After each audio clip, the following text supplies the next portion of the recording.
A Sendy mom is somebody who can step away from all or nothing, black and white thinking, can step away from excuses, right? Because it would be so easy, like, well, I can't make art because I'm a mom, right? Right, yeah. You have to step away from that and realize you can always do something.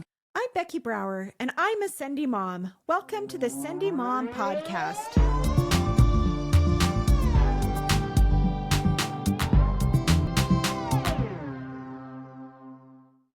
Welcome to the Sendy Mom Podcast. I am super happy to be here with my friend Denise Gasser.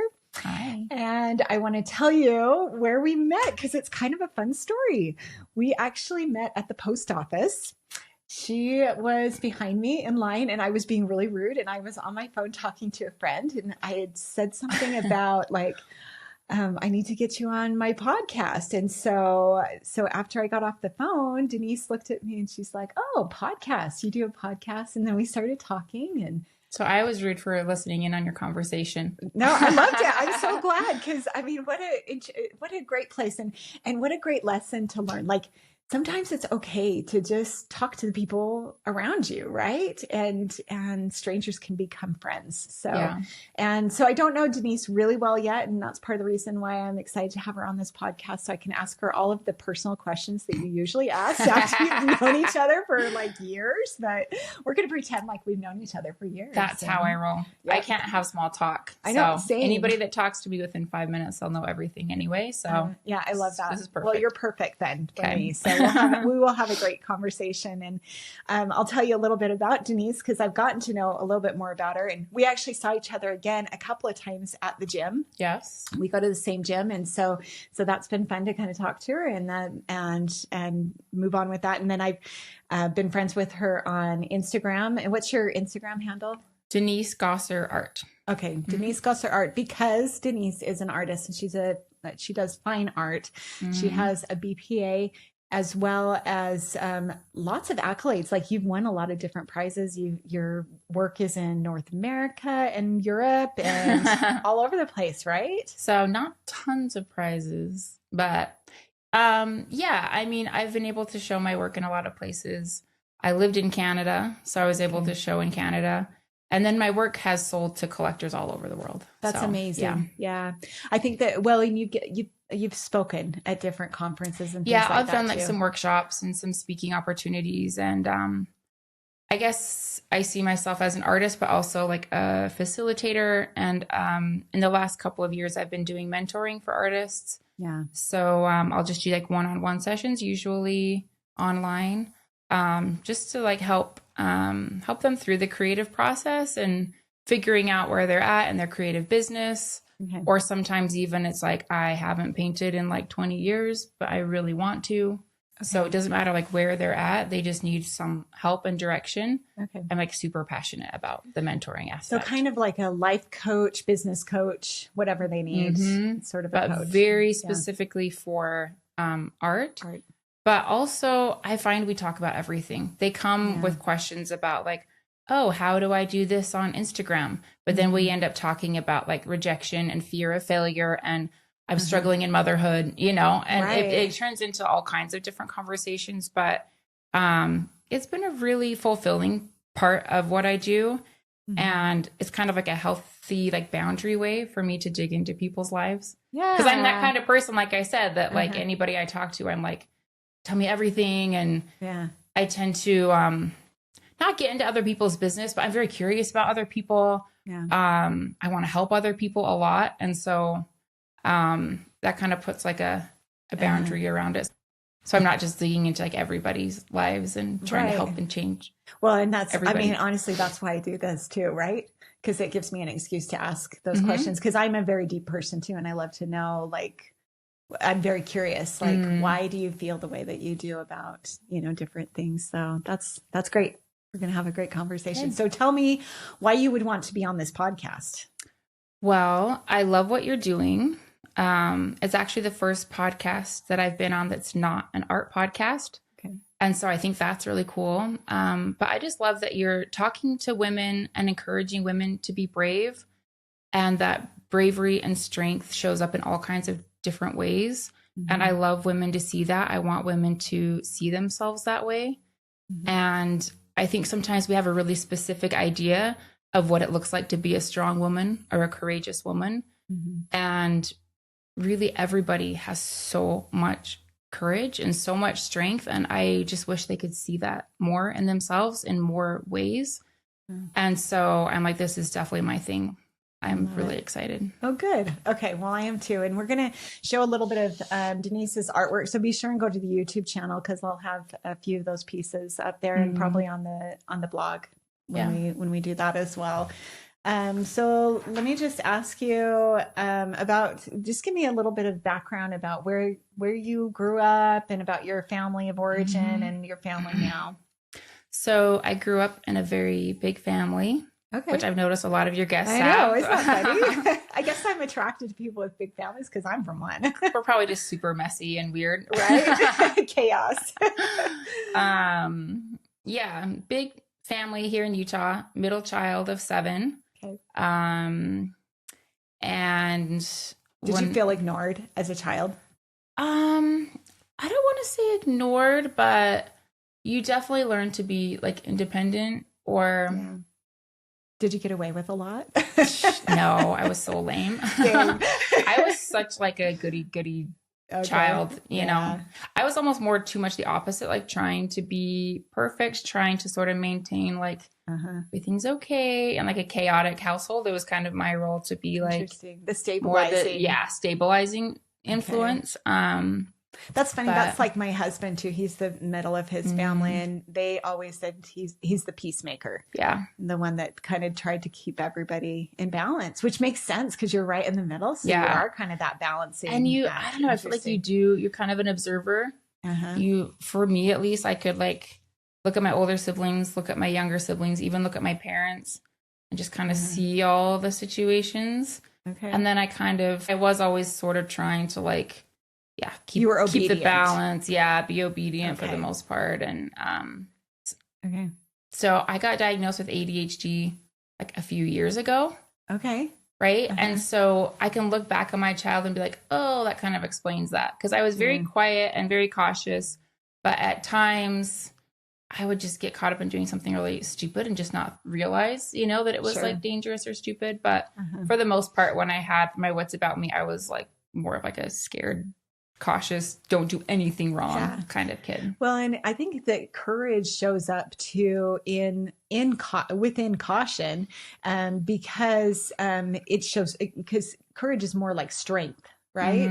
And so it sounds to me like you were kind of the strength in your family, being able to keep everybody stable. Like if there was things going on that were kind of a little bit chaotic or whatever, you were able to kind of stabilize that.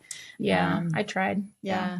But did you take a lot of responsibility for that? Did you feel like that was your position? Yeah. I think it's one of those things you don't even remotely recognize at the time. Yeah. But then when you're like 40 and you're in therapy, you know, you're like, oh, this is all making sense. You know, like nobody asked me to do that. And I probably didn't even do it that well. You know what I mean? I'm sure I wasn't as good as I thought. But I just feel like I was very aware of how like the actions of us as kids can influence the home. And when people were like fighting or talking back to my parents, it like really stressed me out. And so then I was like, I will never do that. You know, I'll be the nice one. Yeah. And so for sure that rebounds when you're older and you keep trying to be the nice one, you know, you've got to figure out, you know, that's not your only role to play. Right. Yeah. So I can really relate to that. I read a book. Oh shoot. What's her name? Edith Eger. It's The Gift. I think she was a contemporary to Viktor Frankl. And it also went through concentration camp and horrible atrocities and everything, and also became a psychologist and worked with a lot of people with mental health problems, particularly.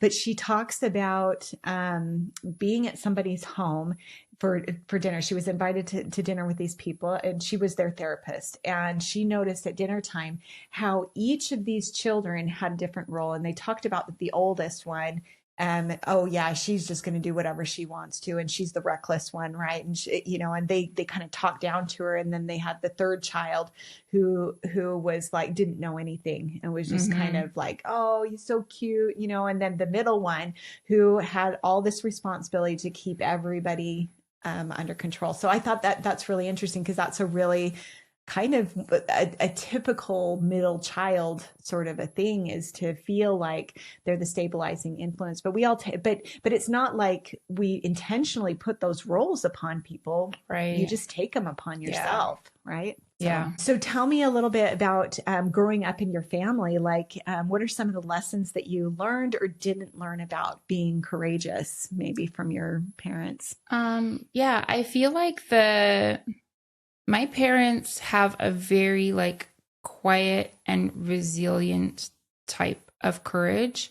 They just really wanted to have like a simple life, be very good people, be good parents, work hard. And they went through hard stuff. Like my dad decided to go back to law school when he already had 5 kids.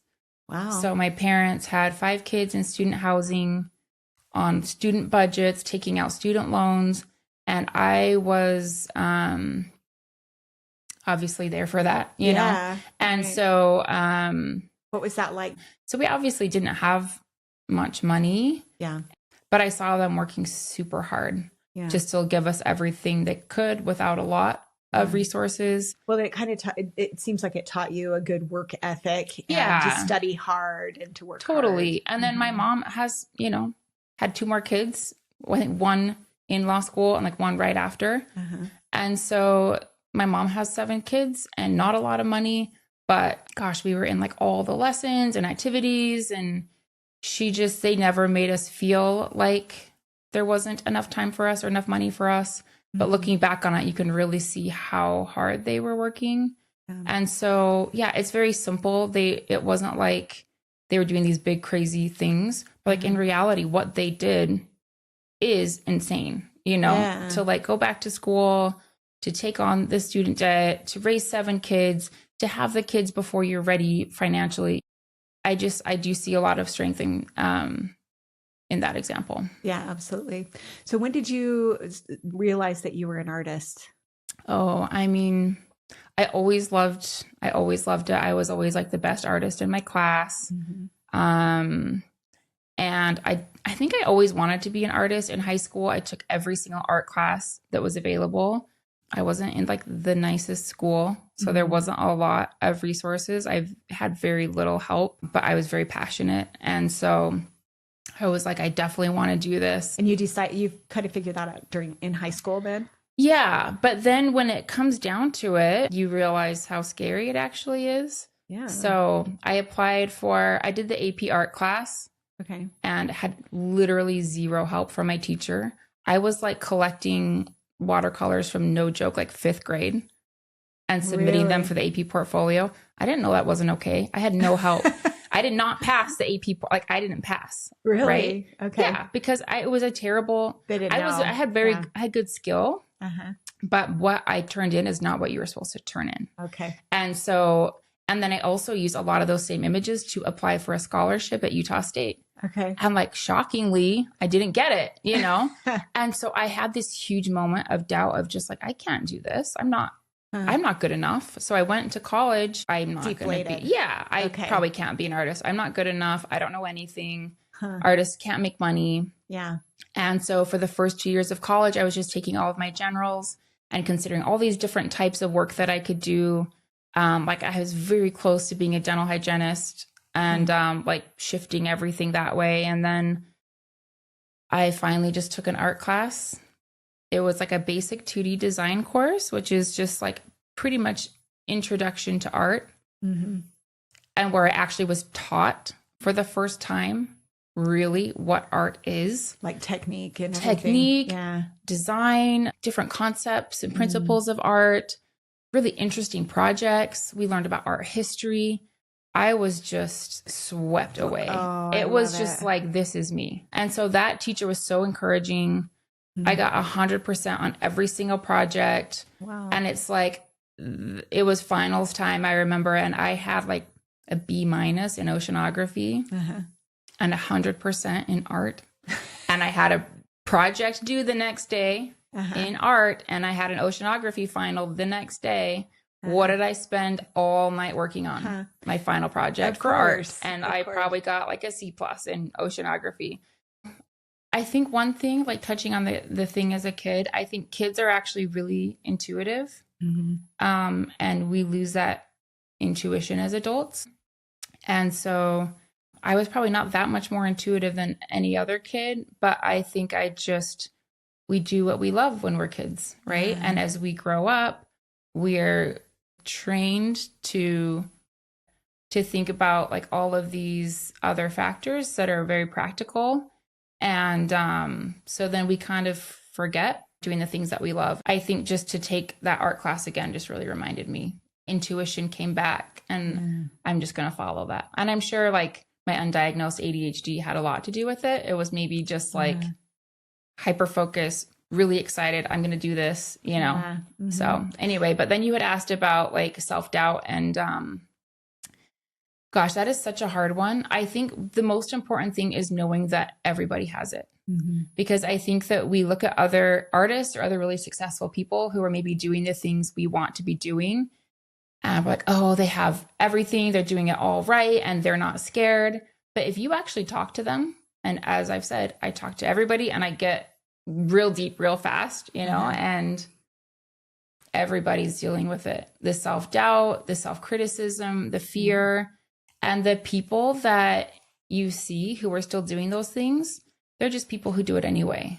Yeah. And so I've had, and also I think there's this reality, at least in art, when you're so compelled to do something, you can't stop, or you basically get sick. Like if you're a creative person who really needs to make things and you try to quit, it literally eats you up inside. It's like this terrible sinking feeling. I mean, everybody would describe it in a different way. And so there have been times where I'm like almost angry because I'm like, I don't really have the time or the confidence or the energy or the willpower to make art right now.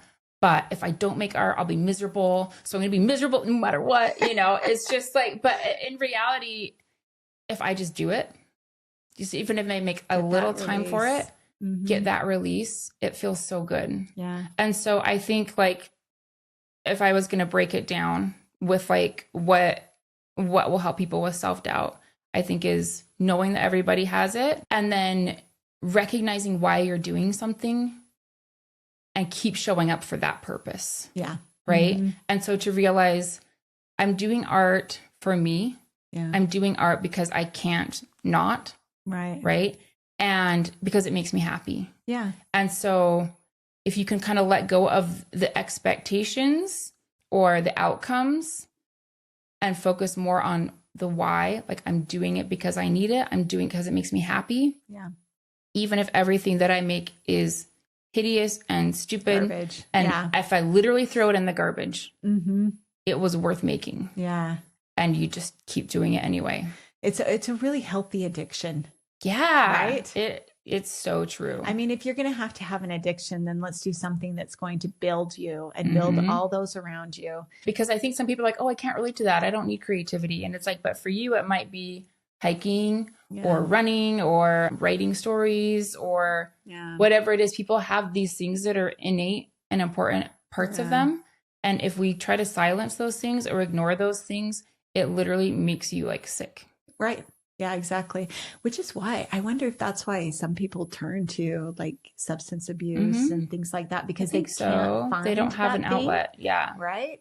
And so if you can find that thing, that could probably really help people with their addictions. So always really curious about how people can be helped with unhealthy behaviors to have more healthy behaviors that contribute to society a little bit more, or even just contribute to themselves. Because we were talking earlier about how, you know, a lot of the things we do, we think we're doing it for other people, but really it's like this roundabout way of really building yourself. That's why relationships are so important, because that's how we're able to, it's just fascinating to me how friendships and relationships can build both people, become so much bigger when we get together. So love that. That's really good. Okay. So tell me about how you got into, so you graduate from art. Art is not a thing that a lot of people can, actually make a career out of. Right. So how have you been able to kind of, well, and also I want to get into your motherhood series of paintings and artwork and I think it's really interesting that you've had themes in a lot of different releases that you've done. And so I want you to kind of tell me about, the thought process behind that and how you decided, you're a mother, but you can't give up for art. It's like, it's part of your being. And so you have to do that. So how did you manage that with becoming a mother and make a career out of this? Yeah. So going back to how do you make money? Like, how do you devote yourself to art and then still expect to make a living? That was really big on my mind. My parents were super practical, like I said, and hardworking. And so I definitely wanted to have a way to financially support myself if I needed to. And so I actually did an art education degree.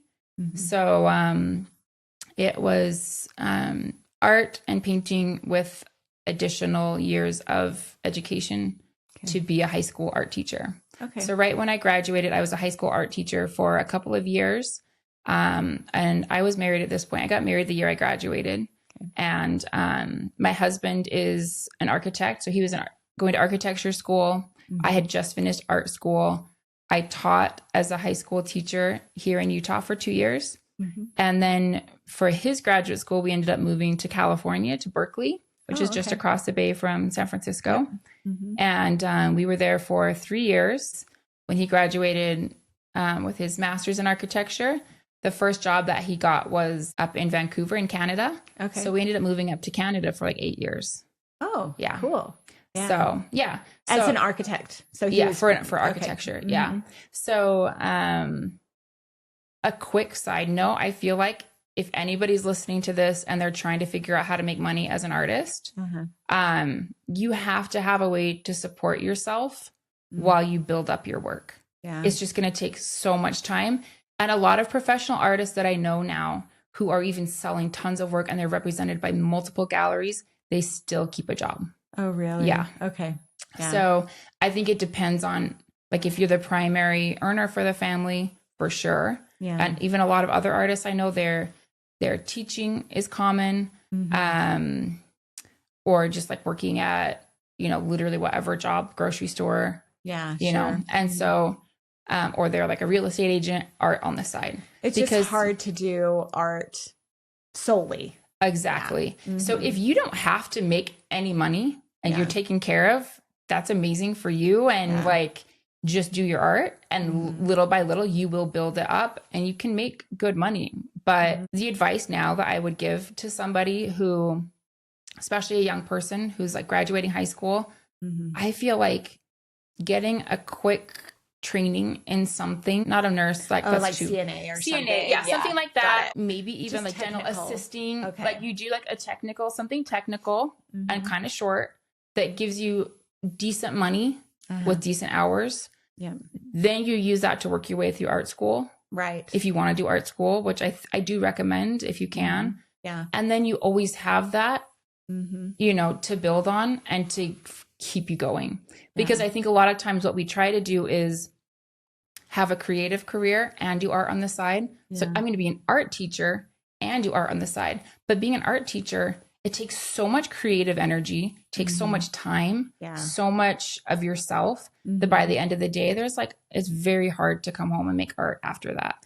That's true. I hadn't even thought of that. It's almost do something quick and simple. That's going to make you the money. That makes you the money in the shortest amount of time that you'll always have a job. Yeah. And that doesn't take any of your creative energy. Right. Then use your creative energy for your art. So, well, and that's anyway. good. And that's actually really good advice for parents who are teaching their children. Yeah. And, because so often we say, do what you love and you'll never work a day in your life. So not true. So not true. Yeah. It's such a lie, because I encourage all my kids to do those technical schools because they let you do them in high school. In high school, I know. Right? Yeah. And then you graduate from high school Yeah. and you're like, my one son, he already has his CNA and he has his pharmaceuticals certificates. So cool. So he's in high school? Yeah, by the time he graduated, he's a leg ahead, to be able to get a good job and put himself through school to do whatever he wants. That's perfect. Yeah. I think that's the best advice. Yeah, exactly. Yeah. So do what you love, but do something that's going to actually make you money so you can do what you love. Exactly. I think that's 100% true. You have to, for me, you're taking care of your art. Yeah. So another alternative is like, oh, well, I'll just be a graphic designer. Then I can make money and do art. Yeah. But if you need to like paint and like get messy and like express yourself, graphic design is not going to cut it. No. You're still going to be at the end of the day longing to make art. Yeah. So if you still have the creative energy after a full day of like being creative for other people, that's awesome, but I don't know. I think it's anyway. So takes a lot of effort. Yeah. Creative careers do take a lot of energy and people don't understand that. Yeah. Anyway, which is and sometimes it makes people hate that thing, right. Mm-hmm. Like then they burn out and then they don't want anything to do with art, right. So I just think you got to just be so careful how you treat that art practice. That if it is something you love and something you need, then you protect it, you take care of it. Yeah. And like little by little, it will start to take care of you back, but exactly. You have to, it'll take care of you back in like the emotional ways, but even financially, it just takes time, but you have to give yourself that time. Yeah. So did you need to work while your husband was kind of getting started? Yeah. So I taught the first 2 years. When we moved to California, it was in the recession. There was not teaching jobs really available at that time. Mm-hmm. I did an after school program for like inner city youth where I was like doing tutoring. Mm-hmm. And we also lived with an old lady who had dementia and took care of her and got free rent, which in the Bay Area is like gold. Huge. Yeah.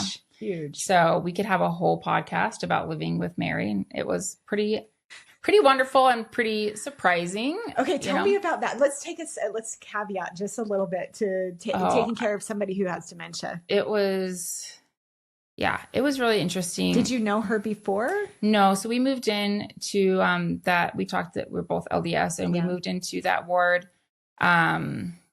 And we'd only been there maybe a month. And they said, we've been looking for somebody. Her son lives in Texas now, so he can't be close to take care of her. But they've been wanting somebody to move in with her and just kind of help out. And you would get free rent. And I'm like, I'm in. Yeah, exactly. Free rent. That's like. Yeah. So it was, she was so intelligent and so amazing. And she was like pillar of the community. She'd been the school librarian. Yeah. She's a staunch liberal, staunch Democrat. She wanted to tell me all about politics. But she'd tell the same things over and over. Right. Mm-hmm. But then we realized pretty quick, she actually hasn't been showering on her own or eating on her own.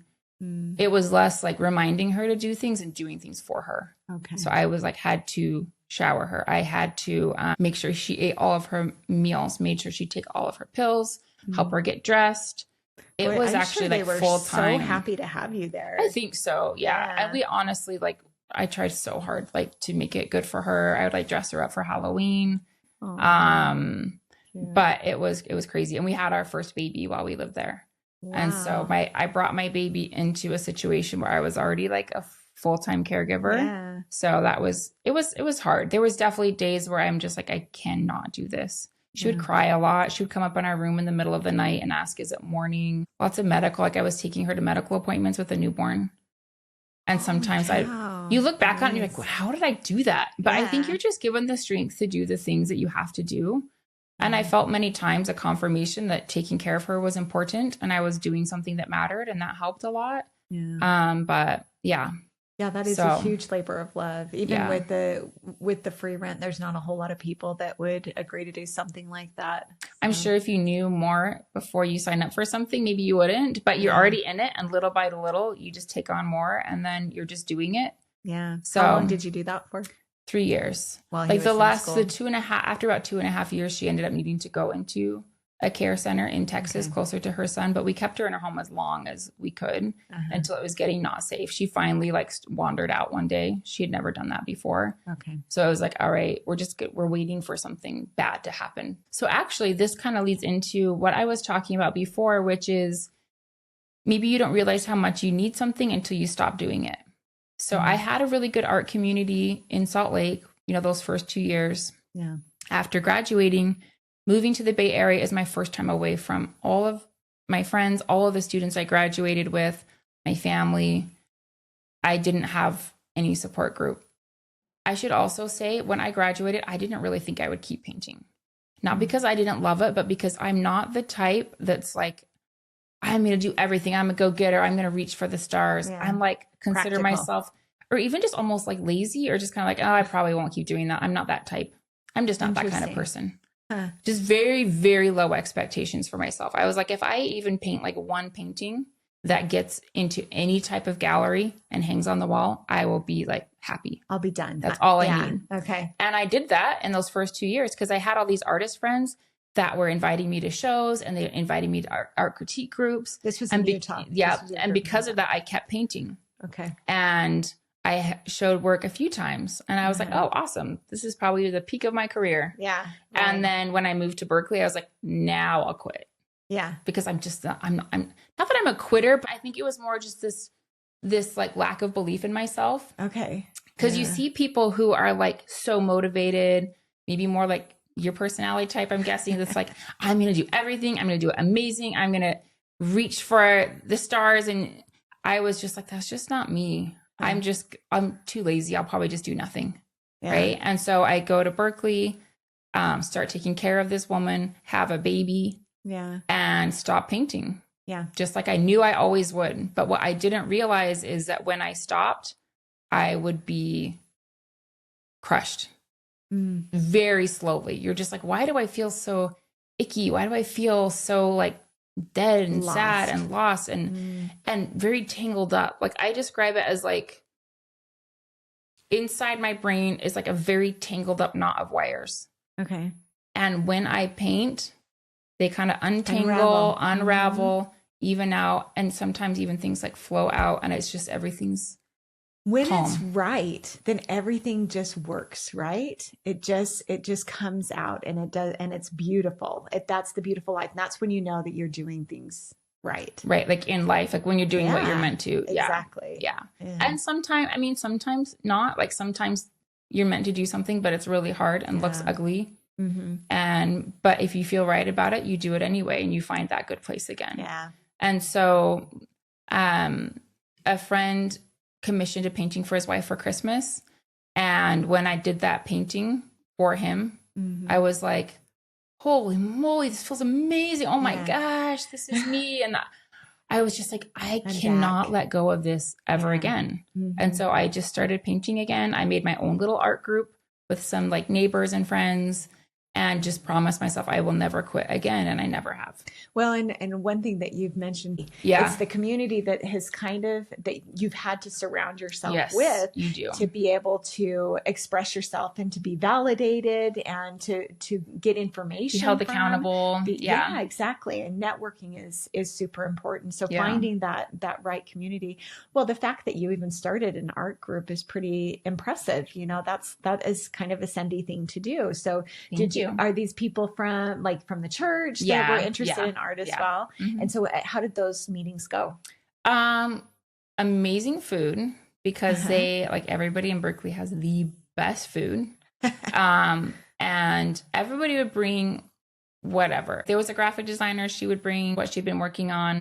A couple other like artists would bring actual art. We had like a scientist that would show us some weird like science project videos. That's so cool. It was more about like the conversation and the food, and we showed a little art, but it was enough. Yeah. Well, and even I'm thinking it would be really fun to have a group of just a creative expression group where you can do any type of creative expression that you want to. We did a thing in my family a couple of years ago.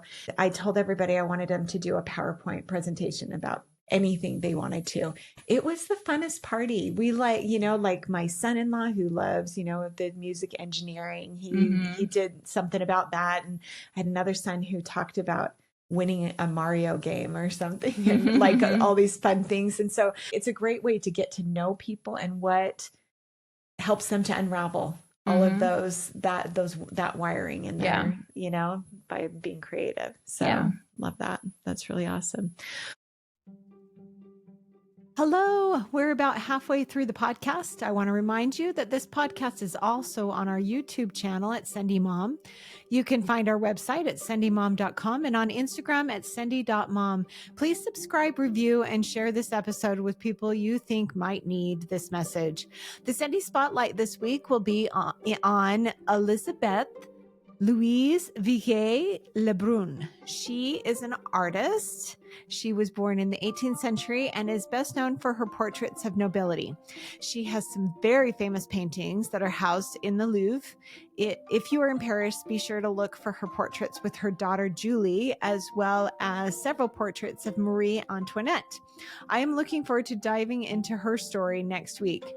Okay. I just wanted to tell you that I am slowly starting to overcome some of my fears that I have and things that people have recommended to me. And I've been posting some of them on the Instagram account, so be sure and check that out. One thing that you might not know about me is that I am scared to death of being around small groups of people. I don't know, totally irrational fear.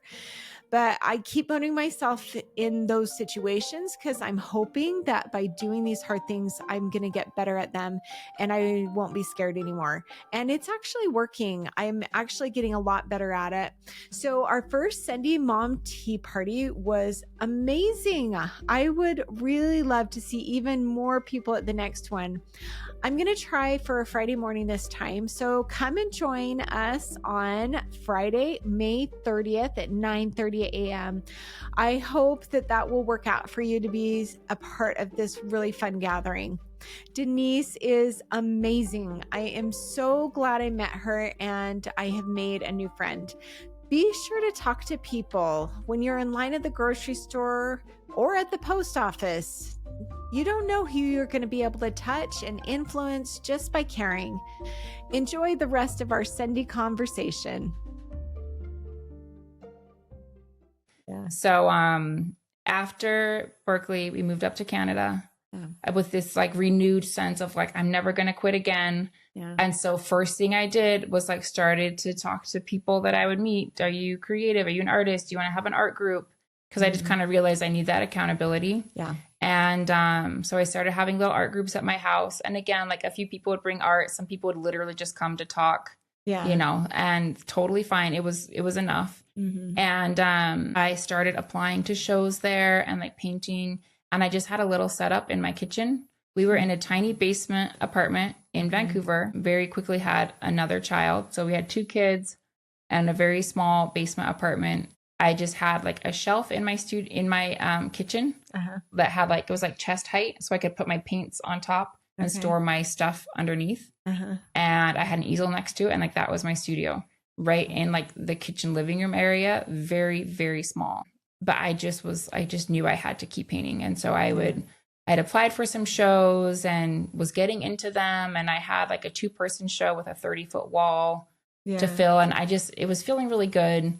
But I was definitely doing too much and kind of starting to burn out, which I think is sort of the flip side of doing nothing is doing too much, right? Yeah, for sure. It's always a balance, right? Yeah. And then when you're trying to do more than you should, I think you start to feel resentment. Yeah. So I'm feeling resentful of motherhood because I can't do as much art as I want. They're always in the way. I don't have any time. I'm so tired. You know, I'm not getting enough space for what I want to do. And then on the flip side, I would sometimes feel resentful of art because it's making me not just feel blissful and happy and grateful for motherhood. Yeah. Like if I wasn't trying to be an artist, I could just focus on my kids and be happy. Right. Yeah. And so I felt very much stuck in the in-between of like, I want to do both of these things and they matter a lot, but it's feeling impossible. Like one time when I had a deadline and I was trying to finish this painting and my baby woke up from a nap, I just started bouncing him in his carrier while I kept painting. And I like moved my grip or something happened and he slipped out and fell on the floor. And it was like such a devastating experience. And it felt like a metaphor for my life that was telling me you literally can't do both, and you're hurting your family by trying, and you feel like you have to quit, right? But I think that's where we have to get out of the all or nothing thinking. Yeah. And actually, when you asked me, like, what is a Sendy mom? To me, a Sendy mom is somebody who can step away from all or nothing, black and white thinking, can step away from excuses, right? Because it would be so easy, like, well, I can't make art because I'm a mom, right? Right, yeah. You have to step away from that and realize you can always do something, right? It's going to be different. You have to be a little bit creative in your approach. You have to pull back and make it smaller. Yeah. But you have to do something. And doing that something, little by little, your somethings will add up to something bigger. Right. But it's so much better than just quitting. So tell me about your motherhood series. Yeah, so that's where this comes in, is right in this time of my life where I'm feeling like I have to quit or something's going to go. But then, of course, I didn't quit. I put my baby in a bouncer on the floor and kept painting. So at one of my art groups, two of the other moms in the group, we were discussing like a show we could do together. And we wanted the theme to be about motherhood and the experience of being an artist and a mother. And so I was wanting to make a specific project about motherhood. And I didn't want it to be really obvious and cheesy, like, well, these are all pictures of me with my kids. Right. I wanted to show like, what is the actual reality of being a mom? Yeah. And so my first idea was like, what if I make every painting with one hand tied behind my back, where it's like, you only ever have one your hand. child. Yeah. And then I was like, that sounds horrible. Yeah. My next idea was like, I can only spend 2 minutes on every painting, and they're really small, and it shows you have to be fast. Right. But like what I settled on, and what has become one of the biggest projects of my art career, is a project called Art After, and like Art After Motherhood. And it's all about reconciling these two roles of being an artist and a mother. And the concept is I paint on small 5x7 panels. Okay. And I can only paint each one until I get interrupted. Once I get interrupted, I have to stop and leave it unfinished. And then on the back, I document what time I had started, what time it finished, and what the interruption was that forced me to stop. And it's just this act of acceptance. Yeah. It's okay if it's not finished. It's still beautiful. It's also just sort of embracing this time. And like I said, doing something. Yeah. Right? Because I think a lot of people are like, oh, well, I'm an artist and I really like to paint big landscapes, and I have to use oils, and I can't use oils on my kids because it's toxic and I don't have time, and my kids get into all my stuff. And so I just can't be an artist, or I can't do that. I'll do that in 20 years, like when they're out of the house. Right. But I think that's bullcrap. Like it's not true. It's not true. It's not true. Yeah. They're actually just excuses. Right. And sometimes there are reasons, very good reasons, why we can't do something for a time. Right.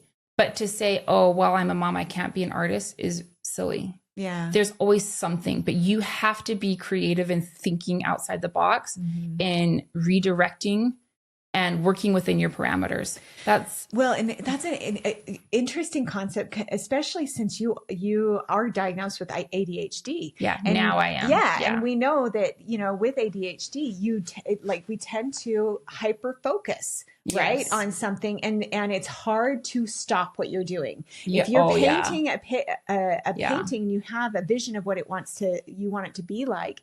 I think this was a brilliant idea to help you to balance that, so you could be the mother that you wanted to be, and still be an artist, because it was finished as soon as the interruption came. Then okay, now it's finished, and you don't have to feel like, nope, I just have to keep going and keep going. It just embraces it. Yeah. It's like flipping it on its head. Like, what's the most annoying thing about being a mom? Yeah. My kids interrupt me and I can't finish it, right? So true. So I'm just taking the interruptions and saying, that's part of it. Yeah. Let's make it funny. Yeah. So do you have and you've shown this in galleries? Yeah. And things. So once I accumulated 200 paintings, 200. I had an art show. You had 200 interruptions? What? Oh, so many more than that, but 200 that were documented. Yep. And if I was able to finish I could write finished. Okay. Right. And so, and there were some finished ones, but mostly they were interrupted. And so, yeah, I had an art show in Vancouver where I showed all 200 all on the walls.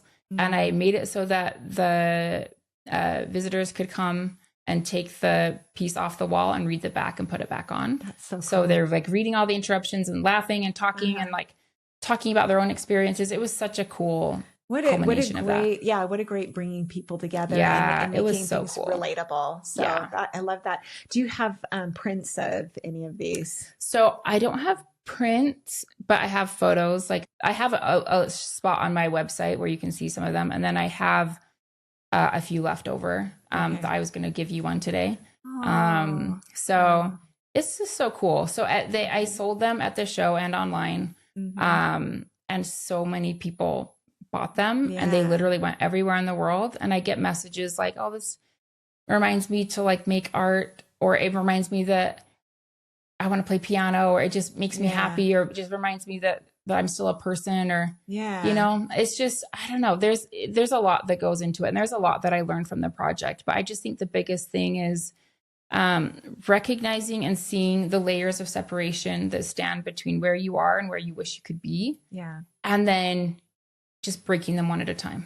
Yeah, exactly. And doing it in small bits, you know, and that you don't have to, we're not finished. We're not going to be finished in this life, you know, that we're consistently working on little things. You just have to be so like flexible in your thinking. Yeah. It's amazing, like astounding, the level of flexibility that is required in motherhood. Oh my gosh. You wake up with a plan and somebody throws up and you're like, okay, there goes absolutely everything that I was going to do today. Exactly. You're pivoting and shifting and like recalibrating your entire like thoughts and plans like every second of the day. It's so hard. It is hard.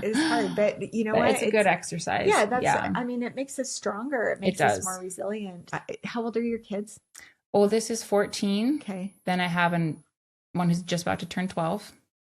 And an 8-year-old and a 5-year-old who is not yet in kindergarten. So my question is like what kinds of things do you do with your kids to help them to be resilient, to follow their passions, you know, and to teach them about, you know, finding their joy and expressing it? I think the biggest thing that I do and that I believe parents can do is being the person you want your kids to be. So if you take nothing for yourself, constantly put yourself last, never prioritize yourself or your joy, and you give everything to your kids, I feel like what they're learning is, oh, when I get older, I become no one and nothing, right? Yeah.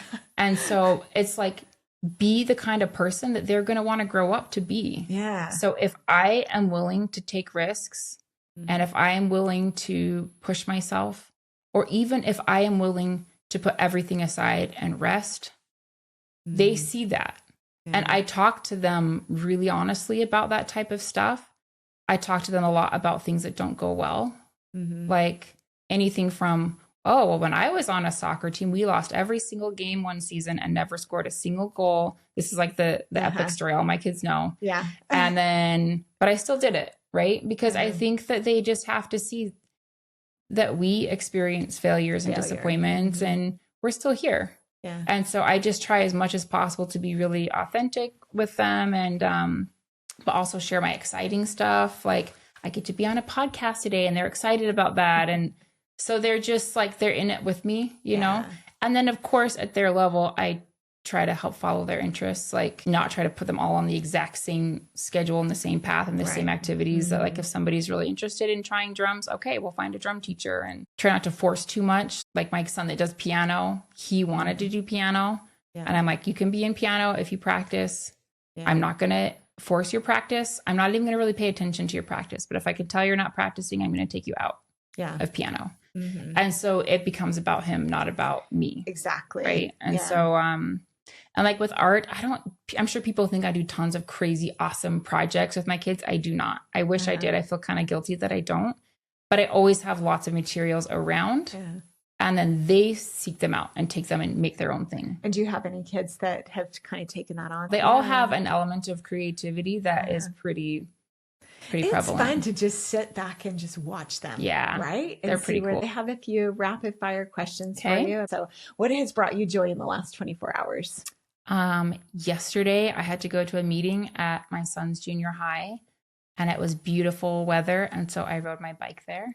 Oh. So I am not a Sunday biker or hiker or any of that kind of stuff, but I have like a cruiser bike. That's like my level. Yeah. And for the first time this year, it's spring, I pulled it out of the shed and just rode it around the corner to the school. Made me so happy. Yeah. It's just like those simple things. It is a happy time. I love being on my bike, breathing the air. It's beautiful. So that's great. What about a good book that you've read recently? Ooh, I love to recommend one called Remarkably Bright Creatures. Oh, have you read that? It's the octopus that like helps this woman that cleans there. I haven't read it, but I've heard of it. Yeah. It's so unexpected and strange. I don't even know how to describe it, but it was, those things that just kind of take you by surprise and they're just delightful. Yeah. It was just like delightful and heartwarming and unexpected. And I always like to recommend that one. That's awesome. Okay, great. And what about a documentary or TV show that you like? Okay. We just this past week watched the Ruby Frankie documentary. Oh, I didn't know anything about her. Okay, I don't either. I'm not up in the world of vlogging at all. Yeah. The first time I heard about her was when she was like put in jail. Yeah, right. But it was actually pretty freaking awesome. Even my husband, like we watched it together. He's like, "Oh, I want to watch another episode." It's a 3-part. Okay. That's only 3 episodes. I feel like it was on Hulu, maybe. On Hulu. Okay. Yeah. It was very fascinating. That's the same one. I think Hazel recommended that one too. Oh, really? Yeah. So I just gonna have to look for that. Just barely finished it. So, okay. But if you want another really cool documentary, have you ever seen The Dawn Wall? Everybody, you have to watch this. It's so good. It's a mountain. It's rock climbing. Okay. It's so freaking good. Yeah. Yeah. Okay. You should watch The Dawn Wall. Okay. Super inspiring, way more complex. It's not just about climbing. There's crazy stuff that happens to him. And you'll find yourself like cheering on the edge of your seat. Okay. And I'm not like, I don't really rock climb, but I love the documentary. That's cool. But your husband does. Oh, he's obsessed with rock climbing. It's crazy. That's awesome. What about a favorite vacation spot? Oh, I would say just like best memories are San Diego. We went there a lot as kids. My dad would have like a conference every summer or every other summer he would go to, and they would just take us and like get a place on the beach. And those were just like my favorite times. What's one thing you try to do every day? Every day I try to convince myself that it's okay not to do anything every day. Yeah. I can't form habits. I can't. I just don't. What about painting? I don't paint every day. Don't even paint every day? Not even close. I'll take sometimes even months off. Wow. Yeah. And for a long time, I felt really bad about that because all the successful people are like, daily habits, do this, clean one drawer every day. And I'm just like, does not work for me. And I'm just trying as a young mom too, with young kids. It's hard to have any kind of and like the ADHD thing, like I think I'm recognizing how much that also impacts like my patterns and stuff. And so there is probably literally nothing that I do every day other than trying to drink some water, trying to remember to eat all the meals. But I'm working on just being okay with that and like embracing the idea that everything does get done. Yeah. And that different seasons, I will put in certain patterns that are really important for that time. Well, what is something that is going right in your life right now? And where do you see yourself in the future? Okay. So that's where my current project can come in. So for all those years, I was doing the tiny paintings as fast as I could. And I think this year, and I was still building up work on the side, and I do a lot of commissions, like really large commissions for people. But this year I was just desperate to make lots of really big paintings for no one but myself and just to experiment and explore. I almost pictured it covering the whole studio in canvas and just like painting, right? I just want to paint big and be expressive and not think so much where it's going. Okay. I mean, it's going to be at least like $3,000 plus for a commission like that. Yeah. And so I came up with my project for 2025. It's called the Gesture Series. So in art, like a gesture drawing or a gestural painting is something that's like loose. Usually it's like referring often to like figurative work. If you're doing like the gesture of a person, you're capturing the essence of the person in like fewer strokes. Okay. And so I'm making gestural floral paintings that are large. And my goal was, how can I make a large painting so somebody could have like a big statement piece over their sofa or over their king size bed and have it cost $500 instead of like 3,000 plus. Right. Yeah. And that's pretty tricky because you don't want to like not get paid for your time. You don't want to devalue your work. Sure. And so basically I'm like, okay, I have to make the upfront cost less. And so I've just thought of every possible way to streamline the painting process so that I can spend all of the time painting. And to paint very quick and gestural, which is what I want to do. Right. So I'm never spending more than like a few hours on a big painting. It's kind of similar to painting the Art After series because I'm painting as fast as I can. Right. And just being really intuitive and not overthinking. But it's at a larger scale with much bigger brushes. Okay. And it's okay if I stop or get interrupted, but I'm trying to not spend more than 2 or 3 short painting sessions on each painting. Okay. Because it forces you to be more intuitive and to not overthink and over perfect. Because usually artists have a problem with overworking things. Oh, yeah. Yeah. So I have one size that I'm offering. So I can buy that one roll of canvas. Yeah. And it's pre-gessoed, like it has the surface prep already on it. So I just like roll it out, cut it, literally like tape it to the wall. Okay. Paint on it, and then I roll it and ship it in a tube.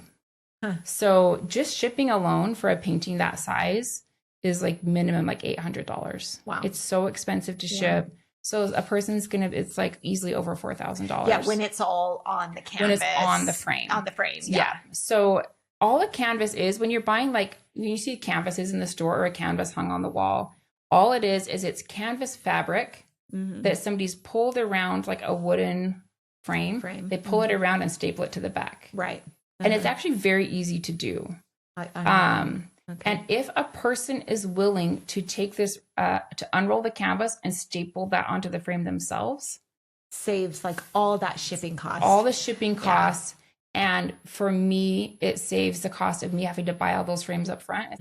And so selling the paintings unstretched gives a person the opportunity to own like real original art that is beautiful and handmade and has a story. And it is beautiful. Like you're going to have to go look at her website and get on your Instagram page because it's gorgeous. Like these gestures. They're all the same size. It's 32 by 54. Okay. They're all $500. So I feel like for people who really care and who really want something custom, like real art in their home, and they care about that, I think $500 they'd be willing to spend. Yeah, it is accessible. Yeah. They might have to save a little, but for the people that want it, the people that are buying them are people who don't have a lot of money, but they care enough that they're putting that money towards it. Money into it. I love it. Yeah. That's really great. Well, what do you think I should try next? I think you should make a really big painting on canvas. I'll help you if you want. Really? Wouldn't that be fun? Have you ever painted? No, never. Like, okay, no, I will. No, actually, I did do when we lived in the Bay Area. I was an art docent at my kids' school because a friend of mine wanted to do it, and so I said, okay, I'll do it with you. So we were in charge of all the art docents. So then I had to be an art docent in my kids' school, and so I had to watch these videos and learn how to do different things so that I could show them, and like after learning the techniques from these videos, I could actually do it. And I actually put some stuff together that was okay. Like I did my horse wasn't all that great, I will say, but it was like a desert scene, with a horse and stuff. And I did like a painting of the Cat in the Hat. And yeah, it was kind of cool, but I've never done a really big painting. And I don't picture know. Like a really big canvas, maybe even on the floor. I paint a lot on the floor. Yeah. Sometimes I've been like stapling the canvas like to my rug. Really? Yeah. Okay. And pouring paint on and like pushing it around. Doesn't that sound fun? That just kind of sounds fun. Does it sound scary? It's kind of like, yeah, it does sound scary. That sounds a little bit like finger painting. I have done that before. Yeah, try that.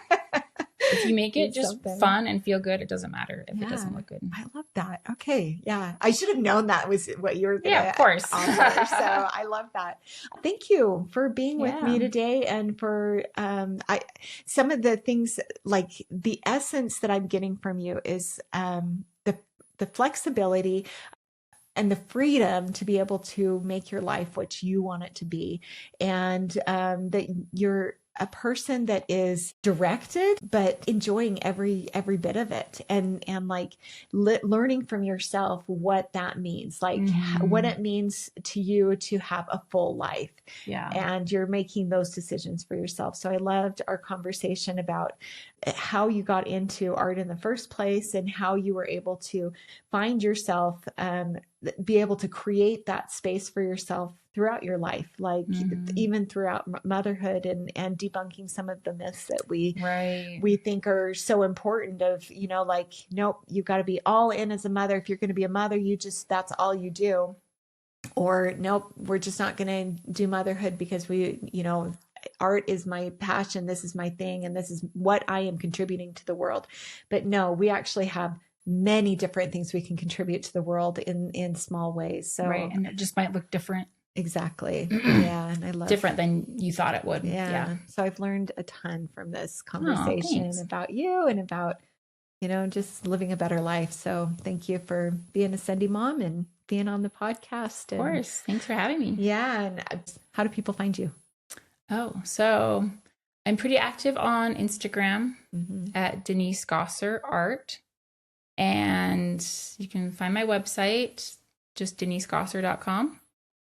And I am trying to invest more into my newsletter. So if you go on my website and sign up for my newsletter, then you'll see each month what paintings I'm releasing. But I'm also trying to gather more just like tips and wisdom, like from my mentoring. I do a lot of mentoring, and I'm realizing how much information I have there that I could be sharing with people. Yeah. In my mentoring, I want to start sharing that more on my newsletter and serving my newsletter more, and like making it just a nice place to be in your email, which is pretty hard to do. Well, definitely look up Denise. Then it's DeniseGasser. Yep. Art. So, yep. Very good. And look on our website for some of her paintings. Thanks for being with me again. And we will see you next time. Do something hard today. Thank you. In the words of Eleanor Roosevelt, do something every day that scares you.